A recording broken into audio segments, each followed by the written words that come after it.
Le chemin de Dieu n'est pas un chemin de facilité. Si on va chercher la facilité, tu vas te tromper de chemin. Amen. C'est la raison pour laquelle Jésus-Christ a dit, si quelqu'un veut me suivre, qu'il se charge de sa croix et qu'il me suive.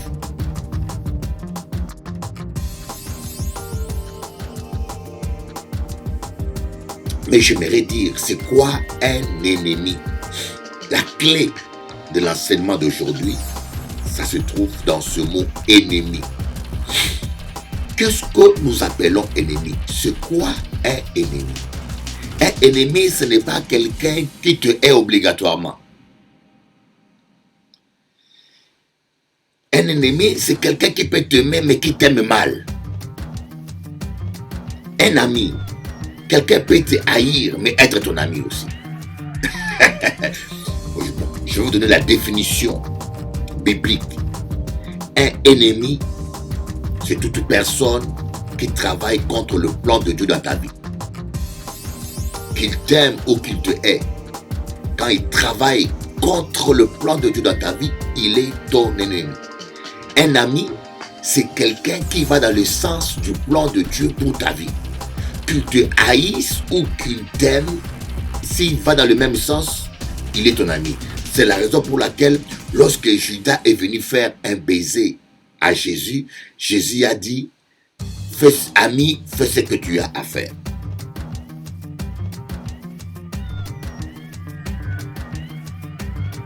Faisons attention aux gens que nous appelons amis.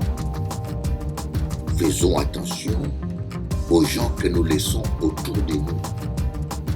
Faisons très attention. Et puis, il faut mettre chaque personne à sa place. C'est pas tout le monde qui doit être votre ami.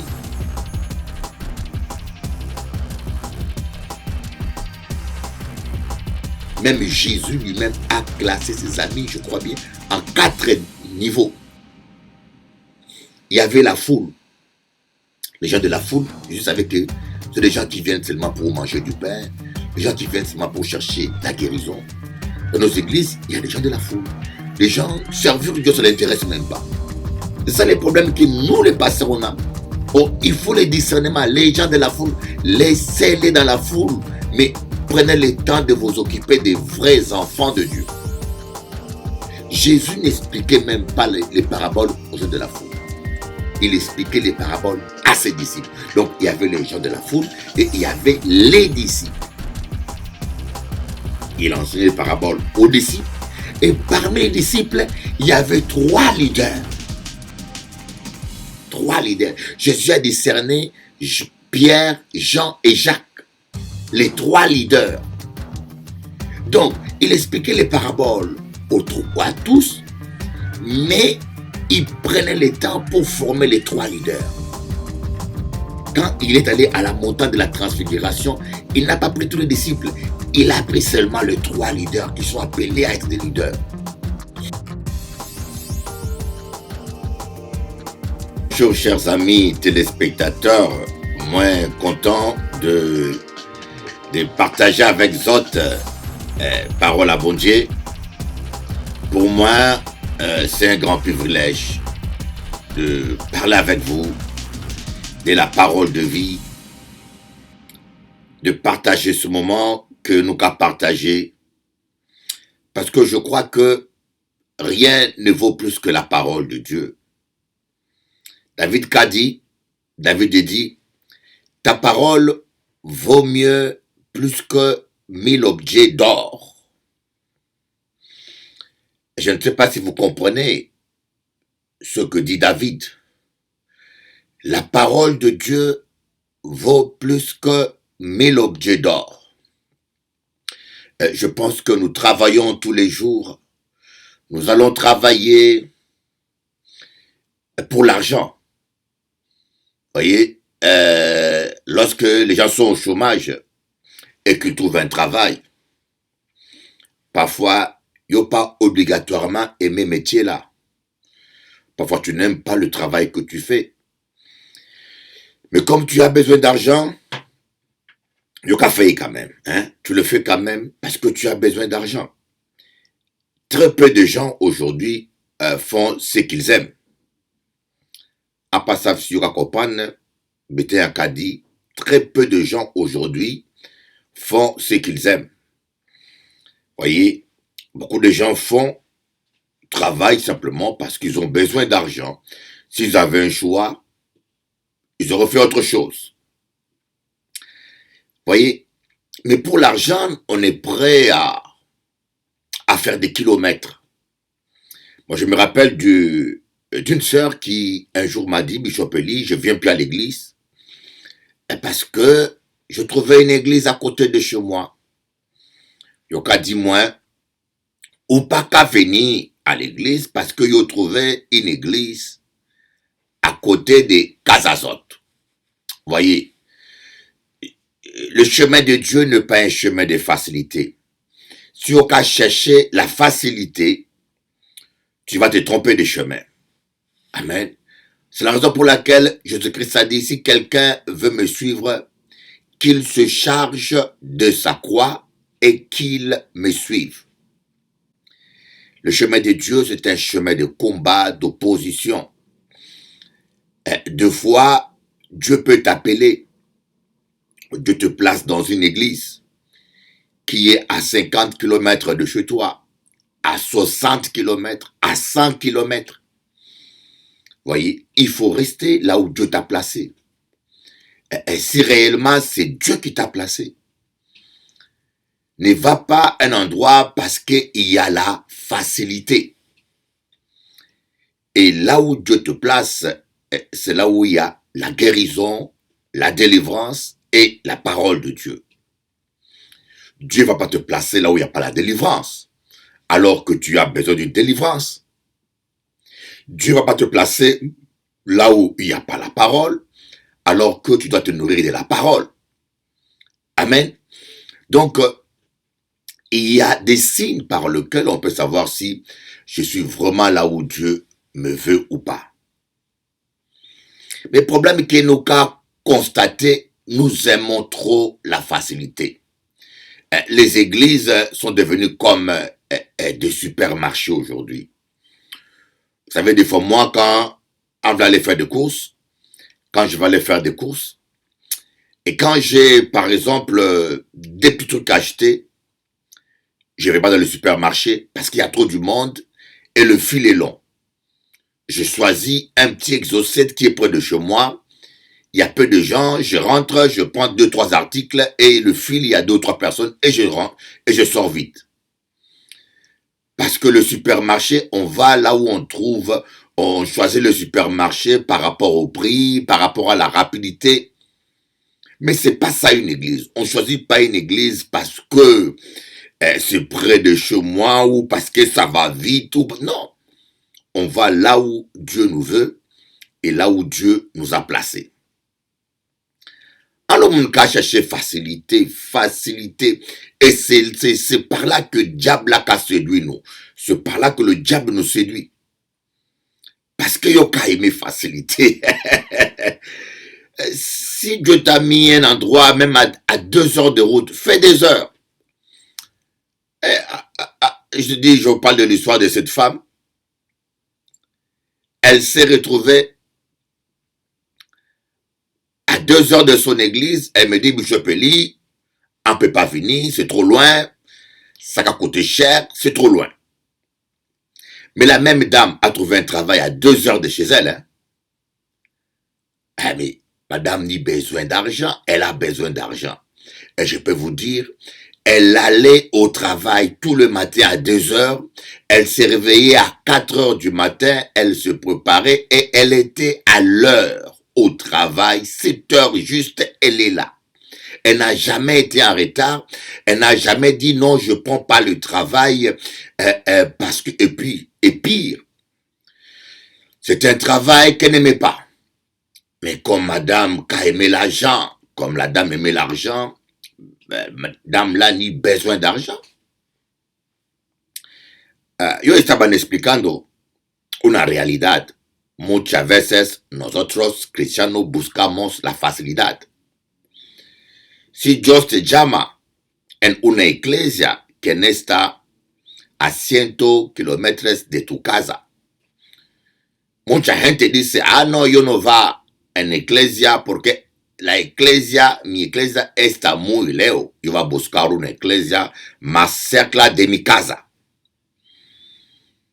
Pero misma persona, si ella busca empleo, trabajo, y su trabajo está a 100 kilómetros de su casa, la misma persona va a ir a trabajar cada día para dinero. Pero David dice que la palabra de Jehová es más preciosa que 1000 algo de oro. La palabra de Dios es más preciosa que todos, que planta. Pero observamos que muchos cristianos y cristianos para dinero, ellos pueden hacer muchos kilómetros, pero para la palabra, ellos no lo hacen. I was explaining something that many times we don't like to meet a difficulty. Many times we want to walk together with God and in easy way. But you know that when you want to walk with God, you must understand that you must take your cross and you must fight. I want to give you some example. I'm sorry. I'm not perfect in English. I'm very sorry. But I try. I try to give you my message with some error, but I'm very sorry. I do what I can, you know. I know one Christian who lives very far away of the church. 100 kilometers. I think it's 100, yes. 100 kilometers far away. And she said to me that she couldn't come again in the church because the church is very far away. But one day, the same person found a job at the same distance, very far away. But she went every day, every morning in his job, and she was never late. I said to her, but why you say to me that the church is far away, you can come here, but for the job, for money, you go far away, it's not a problem. David said that the word of God is better than money, than everything in the world. But for money, we can do long travel. Every day, there is no problem. But for the word of God, we only, we say it's very far away. Okay. This is what about I was talking. Je m'excuse pour mon anglais. Hein. Zale koloba, yoko sosolat. Zale koloba ke batu mingi. Baza koloba, David aloba ke li kwanga ya nzambe eleki 1000 objets d'or. Et batu mingi baza koloba na ngai mpaka église za musika mingi 1000 km za musika trop nakoka koya te, excusez ngai. Mais kaka mutu wana ako trouver travail na même distance. Petit yokat. Kaka mutu wana ako trouver travail dans la même distance, mais akomona musika te. Tongo nyosa kolamuka azokende même distance, tongo nyosa kolamuka azokende et jamais en retard akobeta libanga. Nana ebisi mebi me yo loba église ya musika. Okoka koya te. Bon sikoyo ozwi musala musika même distance, Nous en attendons aux Okoya. Or, liloba nzambe lobi, kwanga ya nzambe eleki mosolo nyonso ya mokili. Pona mosolo ozokondima affronter distance ba difficulté. Mais pona liloba nzambe ozokoka te. A ka expliquer les autres problèmes que nous avons rencontrés souvent. Alors, mon cas dit moi, Bishop ne peut pas venir à l'église là parce que l'église là trop loin, 1000 kilomètres, 2 heures tous les jours, ça a fait trop pour moi. Mais même ici, là où on travaille, à 2 heures de Kazaï, même ici quand elle est à travail, quand elle est travaillée, il n'a jamais dit que le travail là trop loin. Il n'a jamais dit ça, monsieur. À pas comprendre. Pourquoi moi? À pas comprendre. Mais à dire, mais monsieur, ou dis-moi que l'église est trop loin. On ne peut pas venir une fois dans la semaine parce que c'est 2 heures, c'est trop loin. Mais là où maintenant on y travaille, à 2 heures de Kazao, ou pas jamais en retard, ou caler tous les jours travailler. Parce qu'on aime l'argent. Mais est-ce que vous aimez parole à bon Dieu plus que l'argent? Ces problèmes-là que nous n'y à le monde pas ni soif de bon Dieu. À le monde qu'a aimé l'argent plus que bon Dieu, qu'a aimé confort plus que bon Dieu. On a toute qualité d'excuse, mais vous ne voulez pas sacrifier les autres, vous ne voulez pas travailler pour bon Dieu, vous ne voulez pas souffrir pour Jésus. Bon, je ne peux pas parler dans toutes les langues, swahili, machin. Je parle seulement dans quelques langues un peu connues. Et puis, excusez-moi. Excusez-moi parce que nous n'y allons travailler là. Merci Jésus. Et parmi les trois, il a pris un qui était son ami intime, Jean. Il savait que les trois sont des leaders, mais parmi les trois, il y avait un qui était son intime, son ami, à qui il disait tout, à qui il cachait rien, Jean.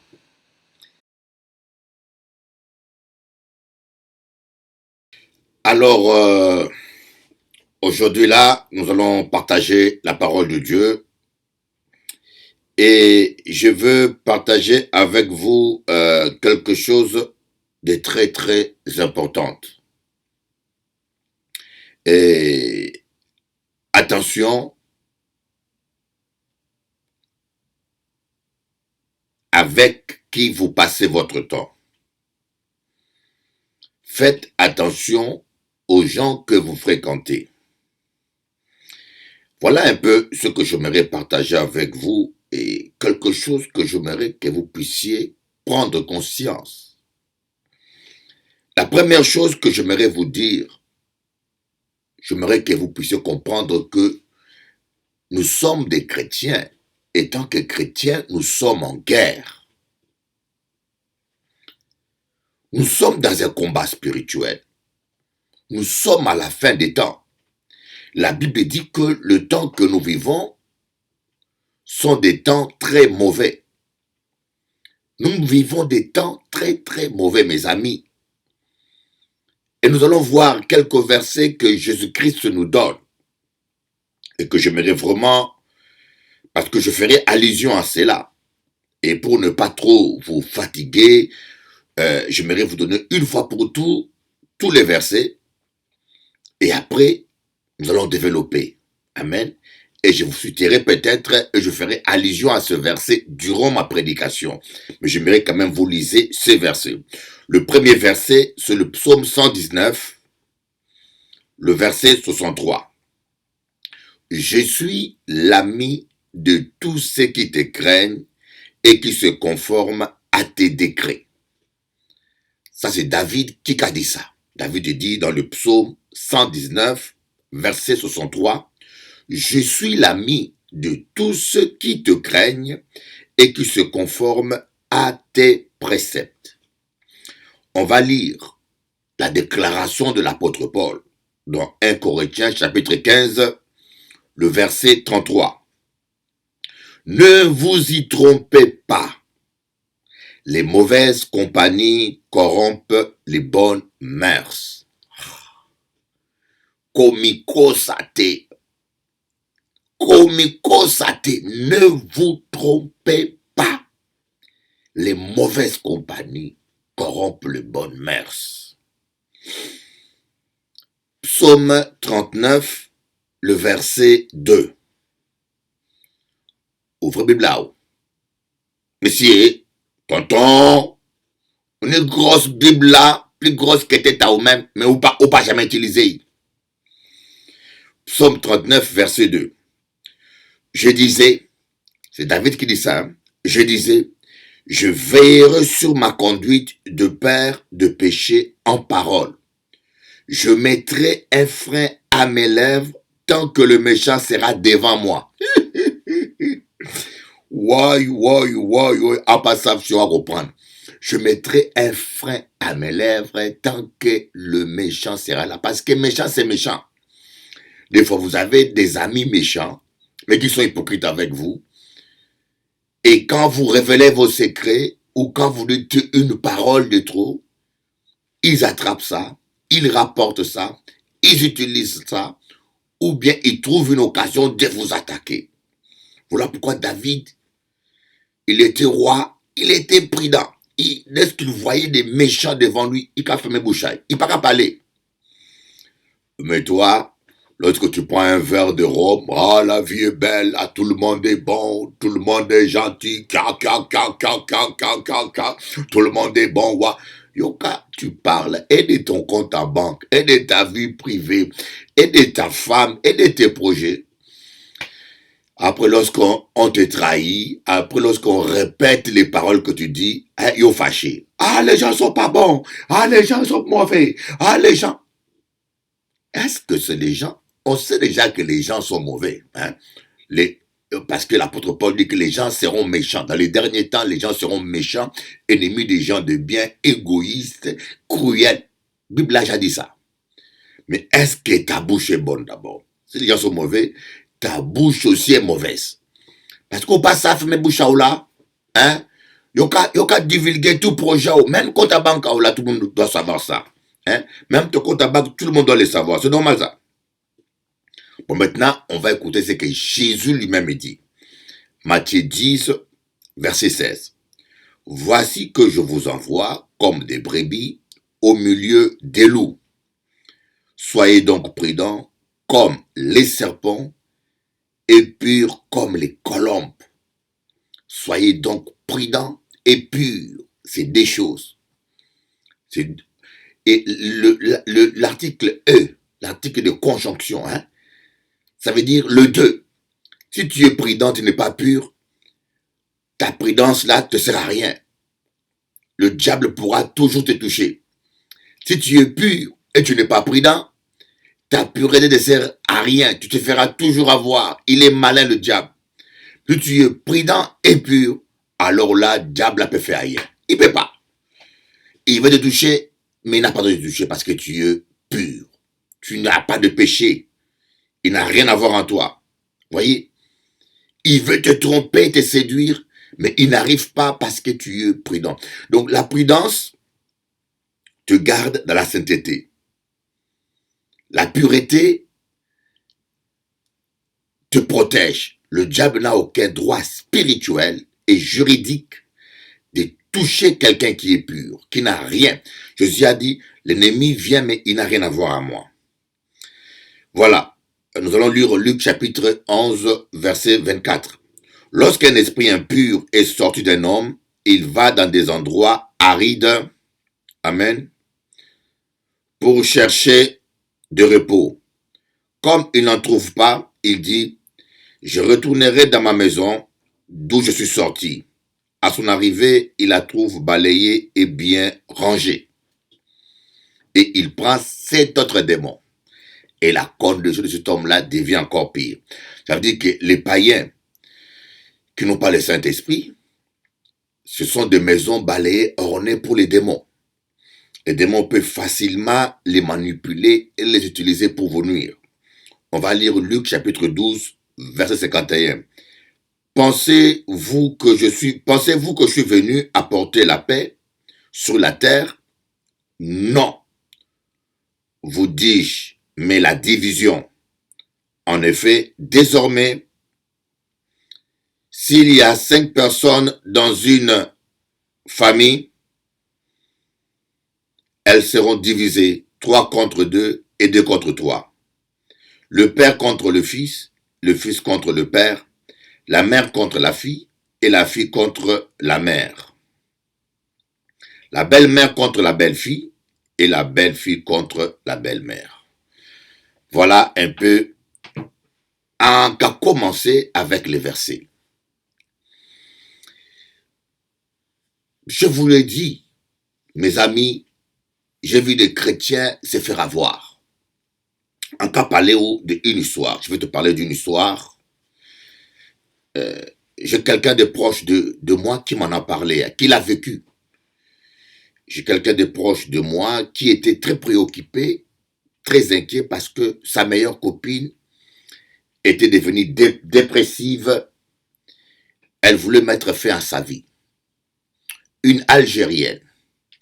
Et cette personne m'a dit, je suis très préoccupé parce que je dois passer du temps avec ma copine parce qu'elle est devenue suicidaire. Elle veut mettre fin à sa vie. Je dis, mais pourquoi elle est arrivée dans un tel état? Et elle va me dire, elle a été violée. Elle a été droguée et violée. Elle dit, mais comment cela est-il arrivé?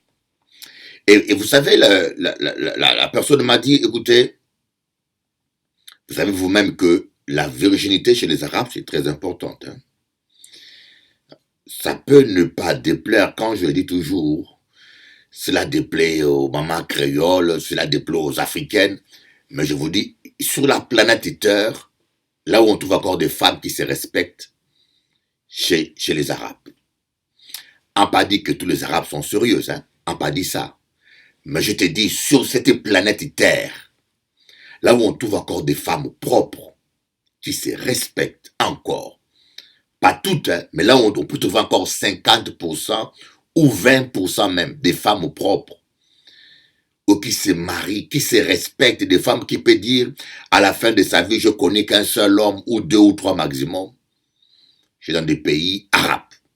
Ça, c'est la réalité. Aujourd'hui, les femmes aujourd'hui en France, les femmes africaines ou antillaises ou blanches, toutes les autres latinos, toutes les autres races, pardonnez-moi, je généralise pas, il y a toujours des exceptions, mais en globalité, c'est cochonnerie que nous qu'a fait. Cochonnerie. Une femme finit sa vie après avoir compté 50 hommes, passé 50 hommes ou 30 hommes. Voilà pourquoi sexualité ou déréglé,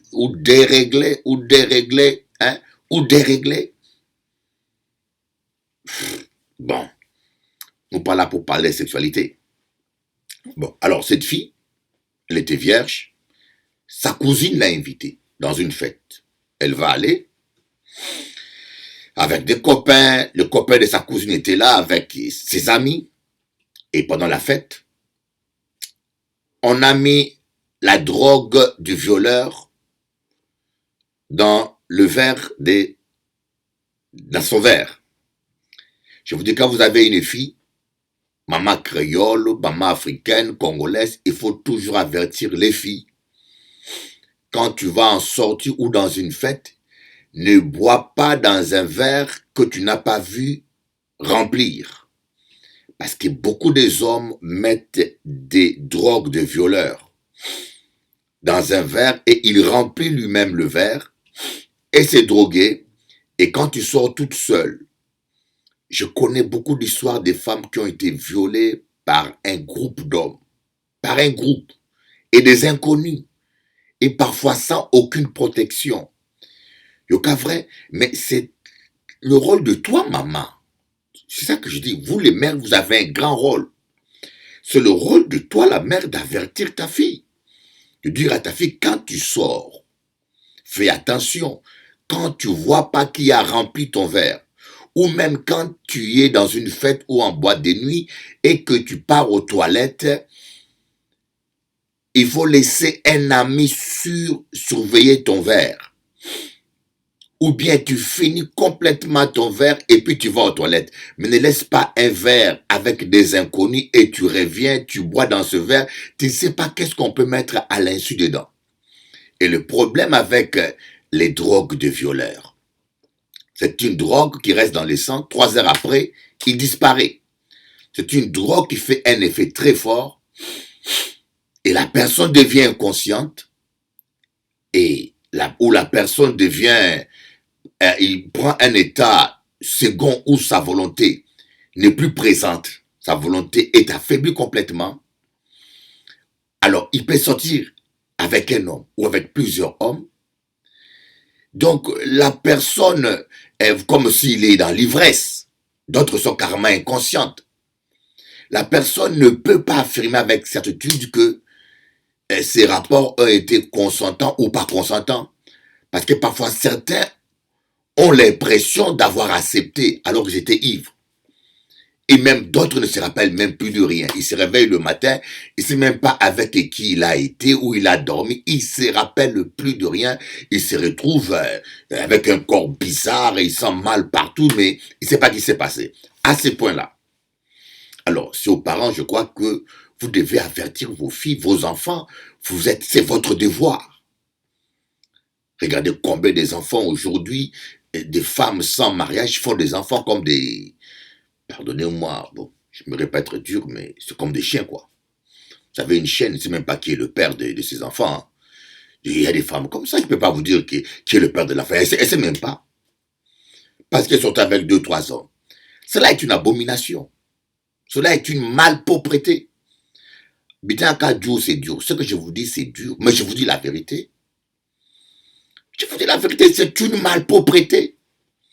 Une femme dans sa vie doit connaître un seul homme. C'est ce que la Bible a dit. C'est ce qui est écrit dans la Bible. Parce que lorsque vous voyez pourquoi la femme reçoit la cadence et le rythme de l'homme. Bon, ce n'est pas mon sujet, hein, mais je vais rentrer en détail pour t'expliquer techniquement pourquoi on a dit ça. Hein. Comment Dieu a créé les choses. Vous voyez, il y a des roues dans un vélo, Il y a le pédale, hein, qui est attaché à la roue du pneu arrière par une chaînette. C'est le pédale qui dicte la vitesse. C'est le pédale qui dicte le rythme. Tout est cadencé par le pédale. Est-ce que vous comprenez? Et c'est un peu la même chose. Lorsque un homme pédale, la roue arrière suit la cadence du pédale. Vous voyez? C'est un peu ça aussi avec la femme. La femme suit la cadence de l'homme. La femme suit le rythme, la cadence sexuelle, le rythme sexuel de l'homme. Mais si une femme sort avec 2, 3, 4, 5, 6, 7 hommes, multitude d'hommes dans sa vie, c'est une femme qui n'aura plus de cadence. C'est une femme déréglée sexuellement. Ça, c'est une des conséquences de la perversion. Voilà pourquoi aujourd'hui, des femmes sont insatisfaites et des gens, comme des hommes aussi, se livrent à des pratiques horribles pour chercher les plaisirs. Mais parce qu'ils n'ont fait pas les choses en respectant les règles de Dieu. Comme je vous disais, cette fille, on l'a mis la drogue, elle a bu la drogue sans le savoir, on appelle ça drogue de violeur, et elle s'est retrouvée un peu dans un état second, et un des copains de sa cousine l'a proposé de l'accompagner chez elle pour dormir. La cousine a bien vu que sa sœur était dans un état second, mais elle était occupée à autre chose. Elle ne voulait pas vexer son copain. Il a laissé le gars inconnu accompagner sa sœur chez elle. Dans cet état, le gars l'a accompagné, à moitié endormi, et le monsieur l'a violé. La dame se réveille le matin, elle se retrouve chez elle avec du sang dans les lits, fatigués, dans un état vraiment déplorable. C'est comme ça que cette fille va devenir suicidaire, dépressive. Elle est devenue dépressive, le choc émotionnel était tellement fort, et c'est comme ça que la vie de cette fille a été détruite, parce que elle a fait confiance à sa cousine. Ça, c'est un simple exemple, un petit exemple qui paraît anodin. Moi, je connais une femme qui était sérieuse, la femme d'un pasteur. Cette femme aimait Dieu, craignait Dieu, mais son mari l'a installée et elle ne voulait pas vivre dans le même pays où son mari exerçait le ministère. Elle est allée vivre dans un autre pays, à Saint-Domingue. Et il s'agit de la mère de mes enfants. Alors, elle a commencé à fréquenter une haïtienne. Cette haïtienne, je ne dis pas que toutes les haïtiennes sont comme ça, mais cette haïtienne, elle était vaudoisante. Elle travaillait avec l'ancien président, très proche avec l'ancien président d'Haïti, Aristide. Aristide, voilà. Et moi, un jour, je suis allé chez moi à la maison à Saint-Domingue, parce que je faisais Paris, je faisais Pointe-à-Pitre, Saint-Domingue. Je faisais 20 jours en Guadeloupe et 10 jours à Saint-Domingue avec ma famille. Elle ne supportait plus la pression qu'il y avait en Guadeloupe. Il y avait trop de pression. Vous savez, c'est pas facile. Quand tu es un homme public, tu passes tout le jour à la télévision, tu parles. Les gens disent n'importe quoi sur vous, n'importe quoi. En Guadeloupe, ils ont dit que j'ai violé un enfant de 8 ans. Je suis toujours libre. Les gens ont dit des choses, croyez-moi, que je ne peux même pas vous les dire. Vous voyez, je passe à la télévision tous les jours, je ne me cache pas. Si j'étais recherché par la police, ils savent où me trouver. Mon email, mon téléphone sont là publiquement. Mais les gens sont tellement naïfs et parfois stupides qu'ils croient des bêtises, ou bien ils veulent bien croire tout ce qui est mal. Ils croient des bêtises et sans preuve. Et c'est ce qui est arrivé. Et à un moment donné, elle en a eu marre. Elle a dit, je quitte ce pays, j'en peux plus, je quitte ce pays. Vous mangez à table avec des gens, et une personne dit, Bishop Eli, vous êtes recherché, bientôt la police viendra chez toi. Elle est angoissée, ça l'angoisse. Vous invitez les gens à manger à table avec vous un dimanche, un après-midi, vous voulez passer un bon moment, et ces gens ne trouvent rien de bon à dire que Bishop Eli, il paraît que le bruit court, est devant ta femme. Et un jour, elle m'a dit, elle en a marre. Je ne peux pas vivre dans ce pays, j'en ai marre. Je veux protéger mes enfants. Elle a quitté le pays et est allée à Saint-Domingue. Et à Saint-Domingue, à mon absence, elle a commencé à pratiquer, à fréquenter une fille. Et une nuit, j'ai dormi. Dieu m'a montré cette femme-là. J'ai dit, fais attention avec cette fille-là. Elle n'est pas bien. Ah non, c'est mon ami. Vous savez, les gens, des fois, quand ils sont habitués avec vous, ils ne voient plus le côté spirituel. Vous voyez, comme on dit, la familiarité tue. Quand les gens sont habitués avec vous, ils ne voient plus que vous êtes un homme de Dieu. Pour lui, vous êtes que son mari. Et ma troisième fille, la nuit, elle dormait. Elle a eu un songe. Elle a vu cette femme qui était venue la griffer. Elle va me le dire à moi. Et j'appelle sa mère. Je dis, tu vois, c'est Dieu qui est en train de confirmer que ce n'est pas une bonne personne. Mais vous savez, le plus gros défaut que puissent avoir les gens, c'est l'entêtement. Il y a des gens qui sont têtus. Croyez-moi, il y a des gens qui n'écoutent pas les conseils que vous ne pouvez même pas conseiller. Tu diras, cet homme-là que tu fréquentes n'est pas bon. Elle ne t'écoute pas. Et elle va tout droit, boum, elle tombe dans le piège. La deuxième fois, cette personne-là n'est pas bon. Il y a des gens que vous ne pouvez pas aider. On dirait qu'ils sont maudits ou ils sont condamnés à détruire eux-mêmes leur propre vie. Ils ne vous écoutent pas. Et j'ai beau l'expliquer, elle ne m'écoutait pas. Elle n'écoutait pas et le résultat, la fille commence à lui dire, ah, tu n'as connu qu'un seul homme dans ta vie, tu n'as pas vraiment vécu, tu n'as rien connu. Imaginez-vous une femme, une vraie sorcière qui vous dit ça. Et vous savez que des paroles, elles sont des semences. Des paroles sont des semences. Voyez, ne fréquentez pas les mauvaises personnes. Voilà un conseil que je vous donne. Les mauvaises compagnies corrompent les bonnes mœurs. Et cela, c'est en douceur. Vous savez, il y a des poisons lents. Il y a des poisons lents que vous mangez, qui vous tuent petit à petit. Et vous n'y pensez même pas. Vous ne vous en rendez même pas compte.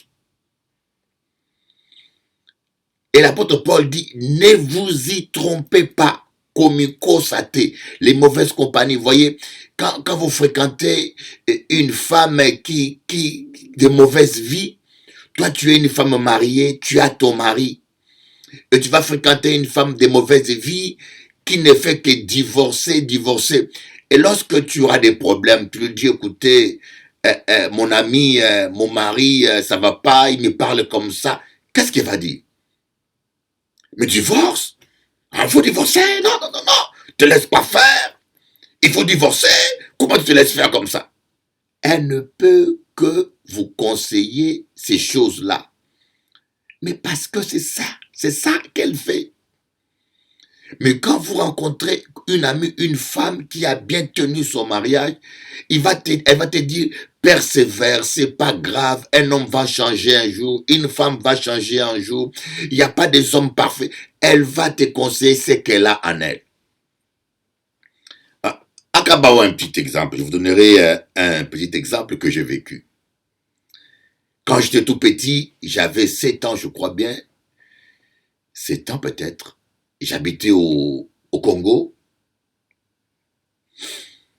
avant de venir, hein, j'étais encore très jeune. Et chaque fois qu'on dormait dans une zone où il y avait parfois des rats qui rentraient dans les maisons, comme en Guadeloupe. Et je voyais mes cousins se réveiller le matin, les rats ont mangé ses pieds. Et moi, je me moquais d'eux. Je me disais, mais comment le rat arrive à manger le pied de quelqu'un, il se réveille même pas. Je me moquais d'eux.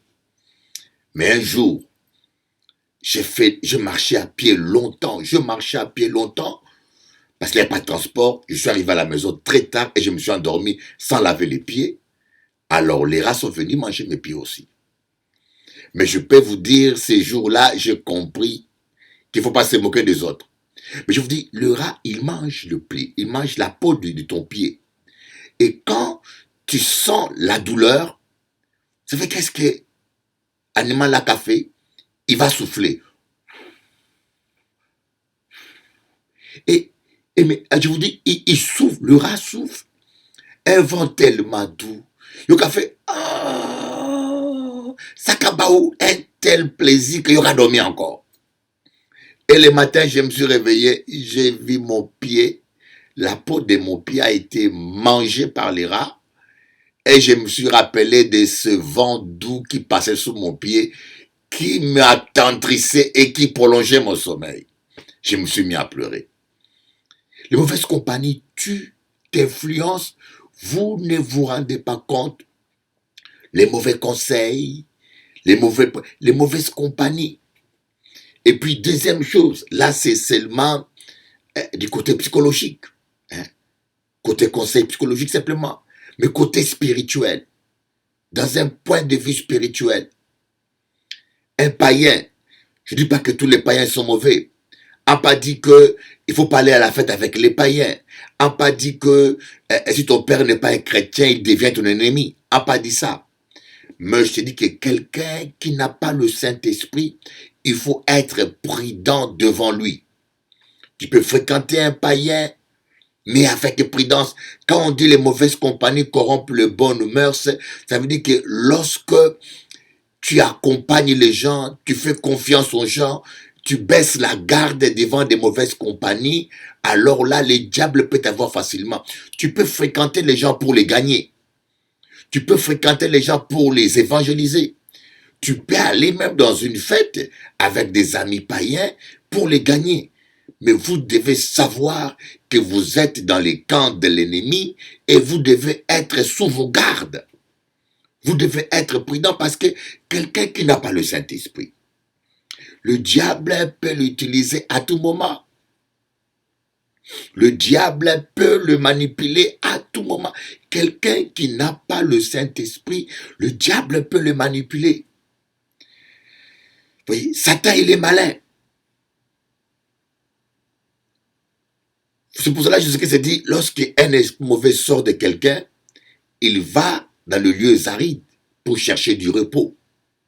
Et lorsque il n'en trouve pas, il revient chez la personne. Il dit, je vais retourner dans ma maison. Donc le démon considère ton corps comme sa maison. Il y retourne. Et lorsqu'il voit cette maison balayée et ornée, c'est-à-dire que lorsqu'il voit cette maison convenable pour lui, par exemple un esprit d'impurité, s'il trouve des pensées impures en toi, pour lui c'est orné. Ce qui est orné, ce qui est agréable, quand on dit orné, ça veut dire quelque chose qui est agréable, qui est appréciable. Pour les démons, pour un esprit d'impurité, lorsqu'il trouve des pensées impures en toi, c'est appréciable pour lui. Il y retourne. Pour un esprit de colère, lorsqu'il revient, il trouve la colère en toi. Pour lui, c'est de l'or. Il y retourne.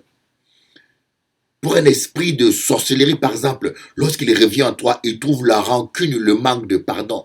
Il retourne en toi.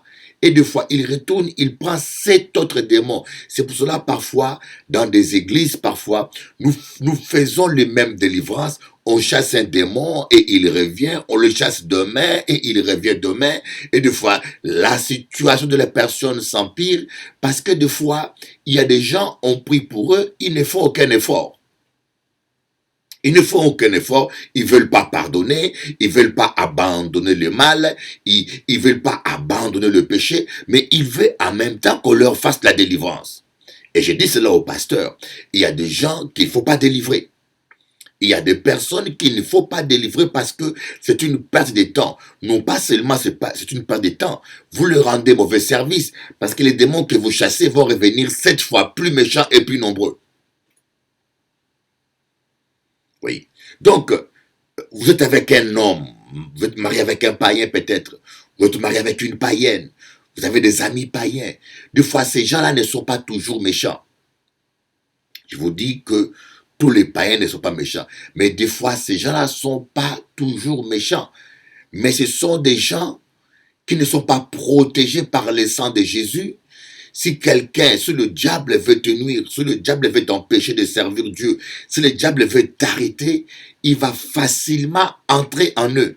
Parce qu'ils n'ont pas Jésus. Il va facilement entrer en eux pour t'influencer. Regardez un peu Pierre. Il n'était pas rempli de cet esprit encore. Lorsque Jésus a demandé, au dire des gens que je suis,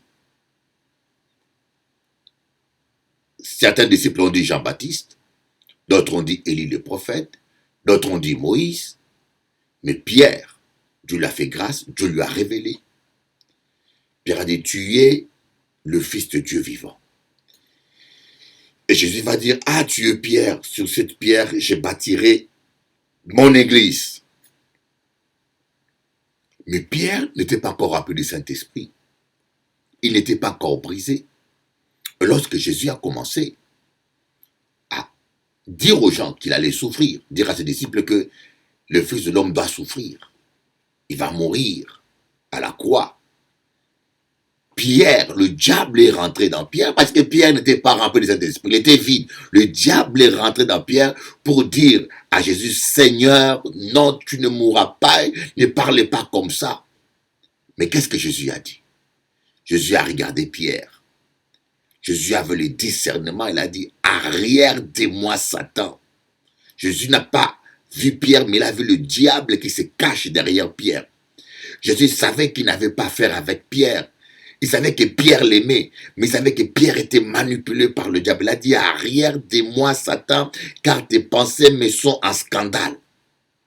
Vous voyez? Nous avons des gens que nous aimons dans la famille, même des parents. Si ton père ne prie pas, le diable peut l'utiliser. Si ta mère ne prie pas, même tes enfants, le diable peut les utiliser. Voilà pourquoi j'ai dit aux chrétiens, nous sommes en guerre. Et voilà pourquoi David a dit, je suis ami de ceux qui te craignent. Je suis ami de ceux qui te craignent parce que les gens qui craignent Dieu, ils sont couverts par le sang de Jésus. Quand tu es avec des gens qui craignent Dieu, tu es en paix. Tu te détends un petit peu, tu baisses un peu la garde. Tu ne peux pas vivre toute ta vie en garde. Vous savez, moi, quand j'ai commencé à faire la boxe un peu plus jeune, la première chose qu'on nous a appris, c'est la garde. On nous a appris, voilà, tu mets la main là, la main ici, tu le mets là, pour protéger la mâchoire, et l'autre main, tu le mets là aussi, voilà, on nous apprenait ça. Il faut toujours que ta main soit là. Et pendant 2 à 3 mois, on nous apprend à garder toujours la garde. Il m'a dit, mets toujours ta main là, hein, protéger la mâchoire. Hein. On peut taper là, mais pas la mâchoire, et puis l'autre main là, voilà, comme ça toujours. Tu donnes gauche, et quand tu donnes gauche, et puis il me dit, l'épaule doit un peu monter. Parce que pour protéger la mâchoire. Et tu donnes gauche, et puis là, toujours là. On nous a appris pendant 3 mois à... Mais bon, quand tu combats dans un combat de boxe, toujours la garde, toujours la garde. Mais à un moment donné, tu ne peux pas vivre toujours avec les bras comme ça. Et à un moment donné, quand tu es avec des amis, tu n'es pas en combat, tu baisses un peu le main, tu manges normalement, tu rigoles, tu es détendu. Voilà pourquoi David avait des amis. Il dit, je suis ami de ceux qui craignent l'Éternel parce que quand on est avec les gens qui craignent l'Éternel, tu es en paix. Tu n'as plus de garde, tu es un peu détendu, tu peux rigoler, tu peux blaguer. Vous voyez, c'est exemple. Nous les pasteurs, nous sommes les gens les plus solitaires. Nous les pasteurs, on est des gens les plus solitaires. Pourquoi? Parce que tu ne peux pas, c'est très difficile d'être ami avec les fidèles. Des fois, tu sors avec des chrétiens et tu sors une parole par mégarde où tu fais une erreur. Mais je vous dis, on ne te le pardonne pas. Les gens que tu appelles amis là qui sont avec toi récupèrent la parole que tu as dit. Ah, les pasteurs a dit, ah, les pasteurs a dit, ah. Et puis ils te cassent, ils salissent ton témoignage. Donc tu peux être avec des gens autour de toi, mais tu es toujours solitaire. Tu dis pas ce que tu penses. Tu dis pas ce que tu veux dire. Tu es toujours en train de surveiller qu'est-ce que je peux dire, qu'est-ce que je ne dois pas dire. Donc tu n'es pas détendu. Et parfois, non, je parle bien de la dimension spirituelle. Il y a des gens qui sont avec toi, qui sont des sorciers, qui sont manipulés par les diables, même dans la famille. Hein. Et quand tu parles de tes projets, tu les informes simplement tes plans. Et par rapport à ce que tu dis, ils font un plan d'attaque. Quand tu dis, écoutez, je voyagerai le mois prochain, j'irai au Brésil. Et entendent ça.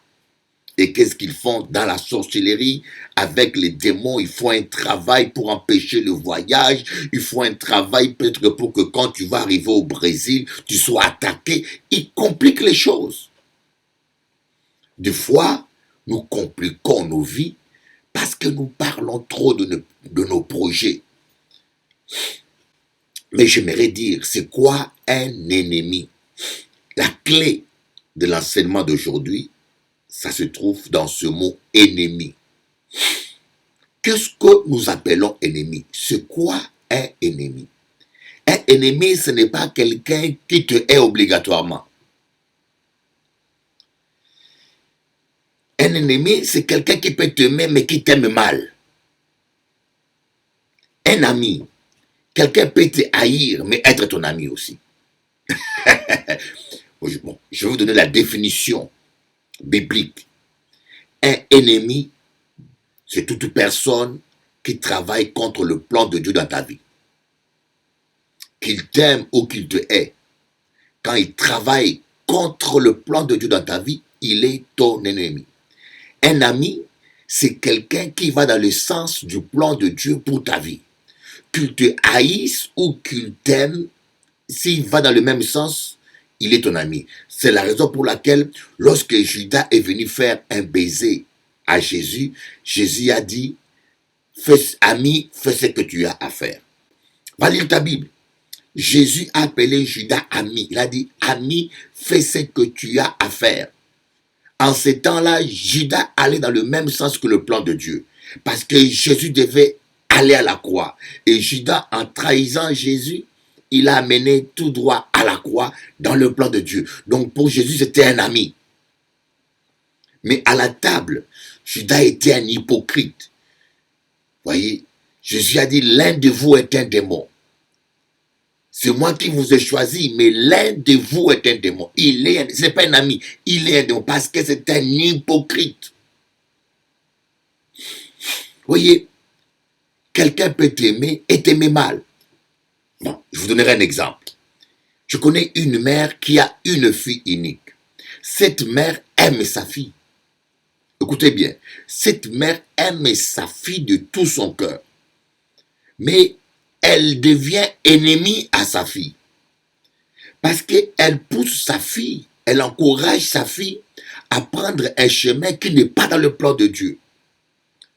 Voyez, vous devez avoir des gens qui sont prêts à vous dire la vérité. Des fois, nous aimons que des gens qui nous flattent. Il faut avoir des gens qui sont prêts à vous dire la vérité. Il faut accepter des amis qui vous disent ce qu'ils pensent, pas des flatteurs. Mais cette fille-là, elle a une mère qui dit oui, oui à tout ce qu'elle veut. Si elle dit, maman, amène-moi dans la chambre d'un homme, il va l'amener. La mère fait tout ce que la fille veut.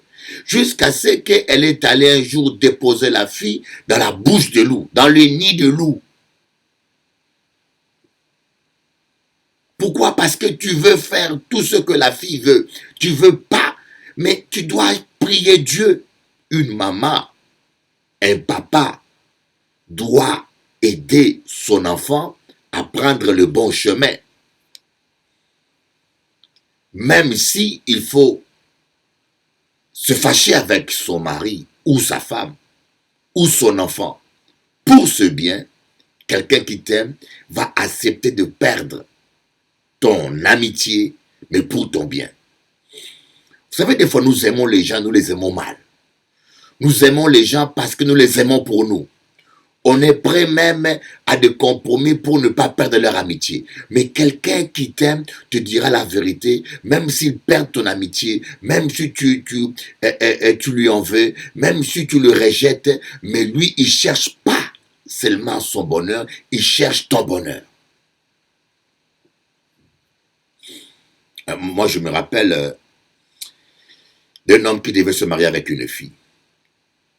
Et la fille l'aimait de tout son cœur. Et ce monsieur aimait vraiment cette femme-là. Une histoire vraie.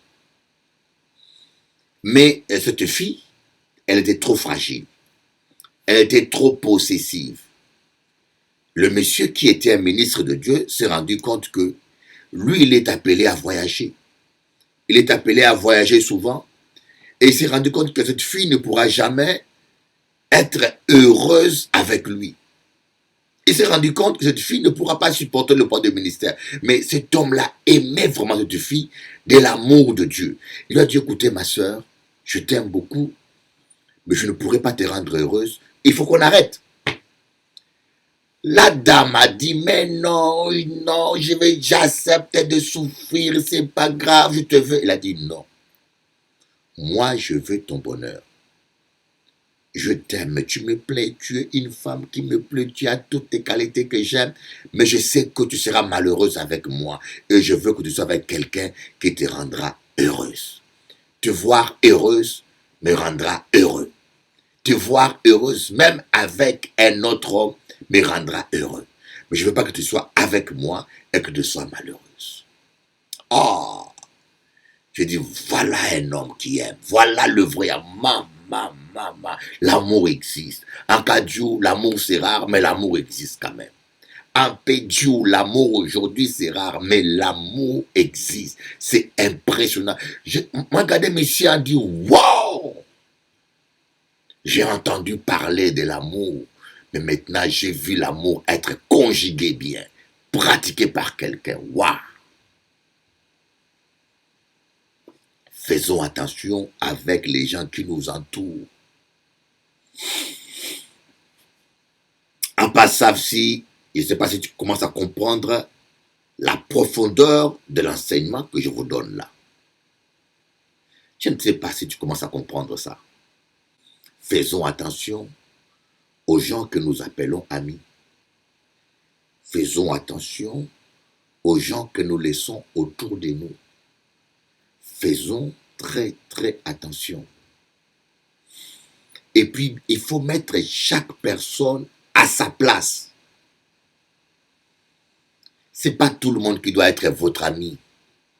Le problème, c'est ça. On se plaint, ah, on m'a trahi, ah, on m'a trahi, ah, on m'a trahi. On se plaint toujours des autres, mais on se plaint jamais de soi. Quand on est dans le monde, ah, les gens sont mauvais, ah, les gens sont comme ça, ah, les gens... Et toi, tu es comment? Et toi, tu es comment? Dis-moi, toi, tu es comment?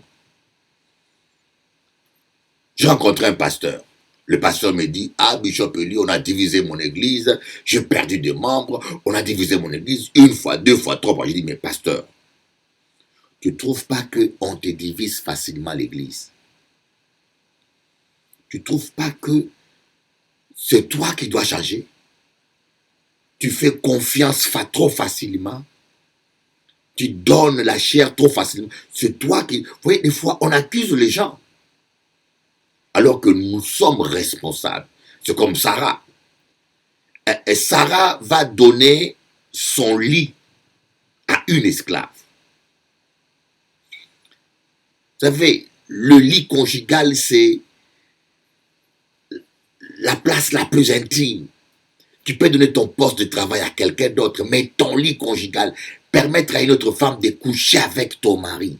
Mais c'est vraiment quelque chose de très grand.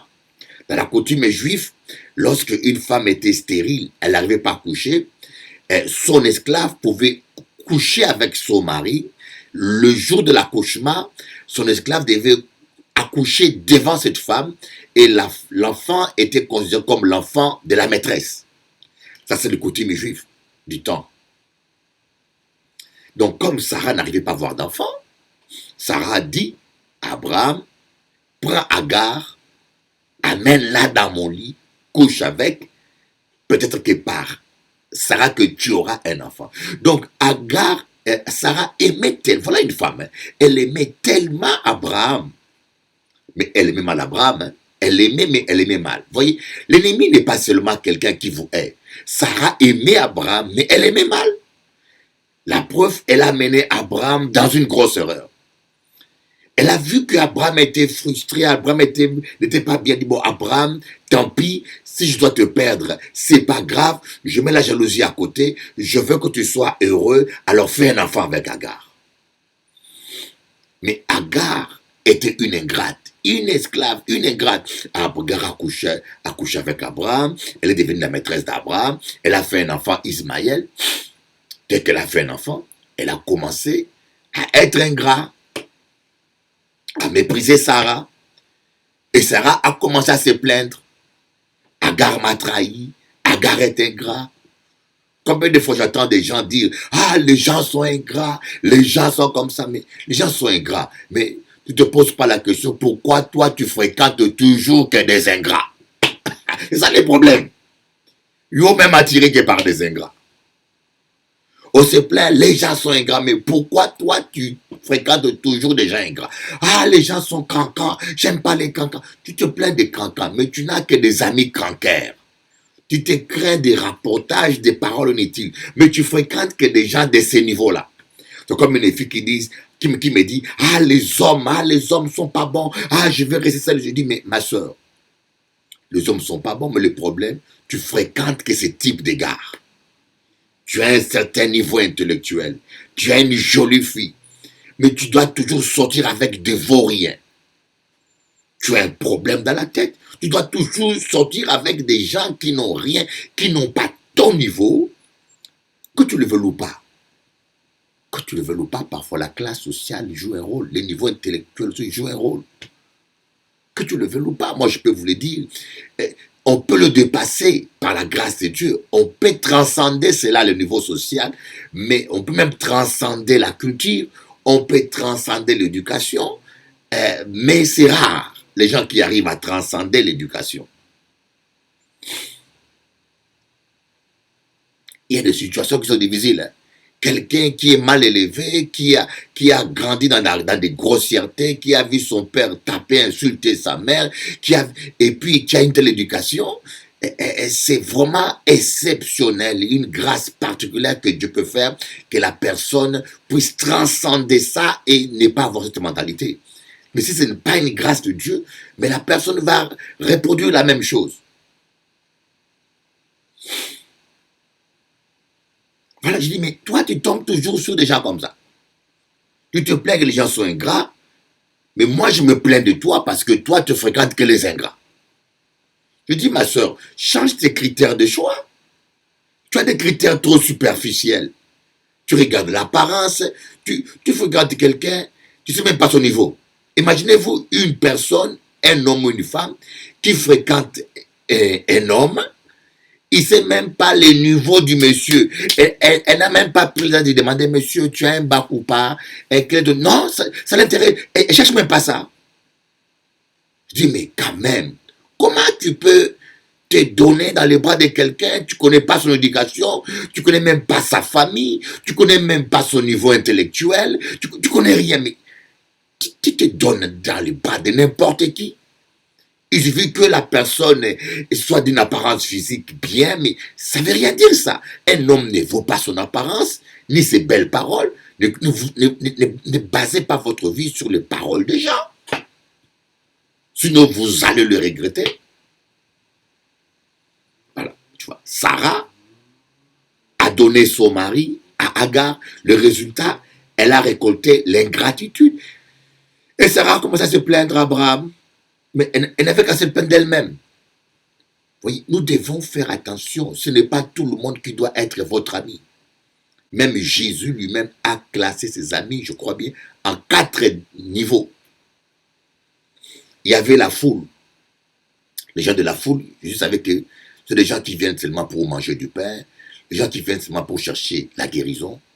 Dans nos églises, il y a des gens de la foule. Des gens, servir Dieu, ça ne l'intéresse même pas. Adoration, ça les ennuie. Ils viennent seulement pour qu'on enlève le diable en eux. Ils viennent seulement pour être guéris ou délivrés. Bien sûr, nous tous, nous sommes allés à l'église au début pour avoir une protection. Même moi qui vous parle, je suis allé dans une église évangélique pour chercher une protection ou une délivrance. Tout le monde est venu à Dieu pour ça. Mais après, quand on a découvert Jésus, on a commencé à l'aimer. On ne venait plus que pour ça. On venait maintenant parce qu'on aimait Jésus. Mais il y a des gens qui restent toujours au niveau primaire. Même quand ils découvrent Jésus, Jésus ne leur intéresse pas. Ce qui leur intéresse, c'est le miracle.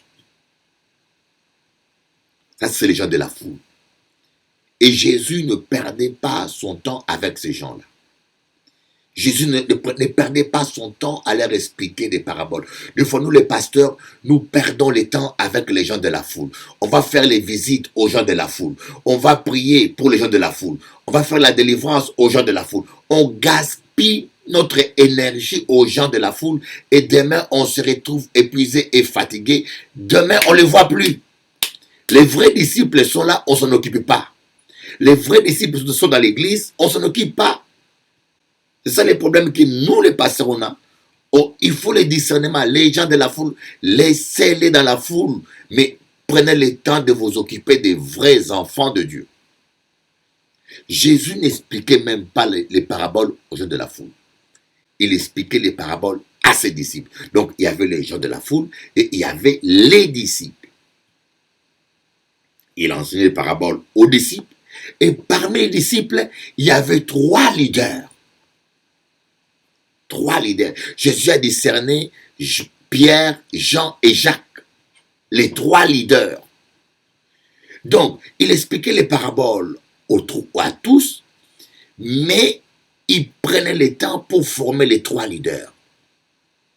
Quand il est allé à la montagne de la transfiguration, il n'a pas pris tous les disciples. Il a pris seulement les 3 leaders qui sont appelés à être des leaders. Quand il est allé prier dans le jardin de Gethsémani, il a pris les 3 leaders. Il a laissé les autres dormir. Il a pris les 3 leaders. Dans une église, quand vous avez les disciples, vous devez aussi choisir ceux qui ont... Ce n'est pas tout le monde qui est appelé à être leader. Ce n'est pas tout le monde qui est appelé à être pasteur. Voilà ce que je reproche à toutes ces églises qui font des écoles de théologie à tort. L'école de théologie est ouverte à toute personne qui peut payer. Il suffit d'avoir de l'argent qui rentre dans l'école de théologie. Il suffit de payer 5 000 euros, 12 000 euros. Ça, c'est du commerce, ça, c'est du vol. Quelqu'un qui n'a pas l'appel de Dieu, tu lui fais une formation biblique, à la fin, tu lui donnes un diplôme de théologie, et il se croit pasteur, il commence une église. Voilà pourquoi il y a beaucoup d'églises ici à Paris, qui n'ont ni tête ni queue, qui ressemblent à des sectes, parce que ces gens-là n'ont pas été appelés, mais ils ont payé de l'argent pour une formation théologique, et après, ils s'improvisent pasteur, et puis pour se légitimer, voilà mon diplôme, voilà mon diplôme. Mais Jésus n'a pas pris tous les 12. Il a pris 3 qu'il a formés comme leaders. Et parmi les 3, il a pris un qui était son ami intime, Jean. Il savait que les 3 sont des leaders, mais parmi les 3, il y avait un qui était son intime, son ami, à qui il disait tout, à qui il cachait rien, Jean. Et nous voyons que l'histoire a donné à Jésus raison. Le jour où il était à la croix, tout le monde a pris la fuite. La foule l'a condamné. Les disciples l'ont abandonné. Mais son ami, même les leaders ont pris la fuite. Mais son ami intime, Jean, il est resté à la croix jusqu'au bout. Jésus a dit, fils, voici ta mère. Mère, voici ton fils. Et après sa résurrection, les 3 leaders, Jean, Jacques et Pierre, sont devenus des leaders de l'église de Jérusalem. Pierre était le pasteur de l'église de Jérusalem, assisté par Jean et Jacques. Donc le choix de Jésus était adéquat. Et le problème que nous avons, c'est là où on se trompe. Vous prenez une femme qui n'a pas l'appel au ministère comme votre femme. Voyez, ce n'est pas tout homme qui peut être... Si vous êtes une femme qui est appelée au ministère, vous ne pouvez pas vous marier avec n'importe quel homme. Quand vous êtes un homme, ministre de Dieu, vous ne pouvez pas vous marier seulement avec une femme parce qu'elle est belle ou parce qu'elle chante bien. Ça ne veut rien dire. Vous devez faire le bon choix. Voilà un peu ce que je voulais vous dire. Faites attention avec qui vous fréquentez. Les mauvaises compagnies corrompent les bonnes mœurs.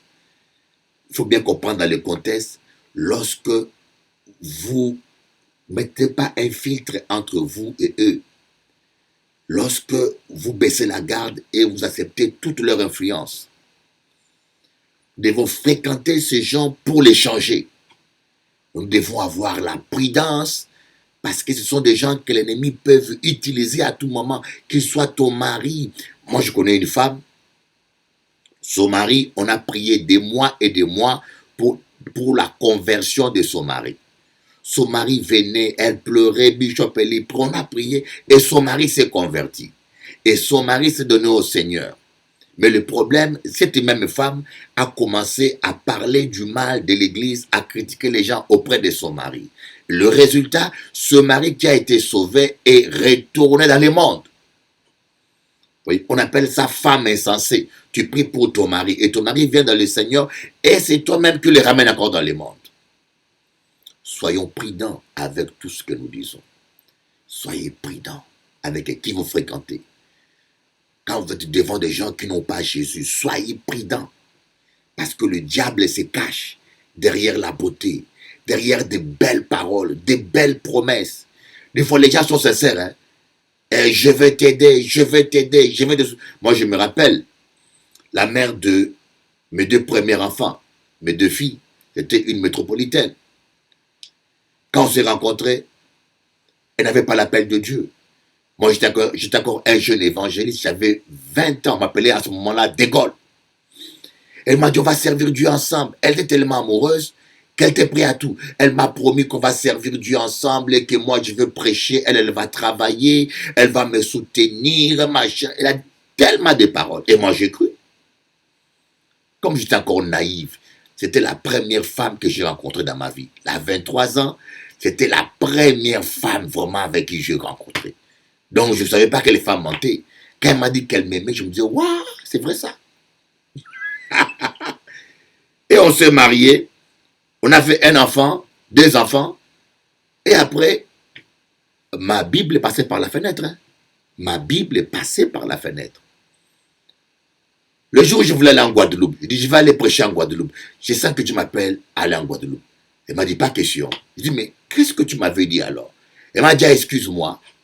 J'avais parlé sous émotion. J'avais parlé sans réfléchir. Excuse-moi.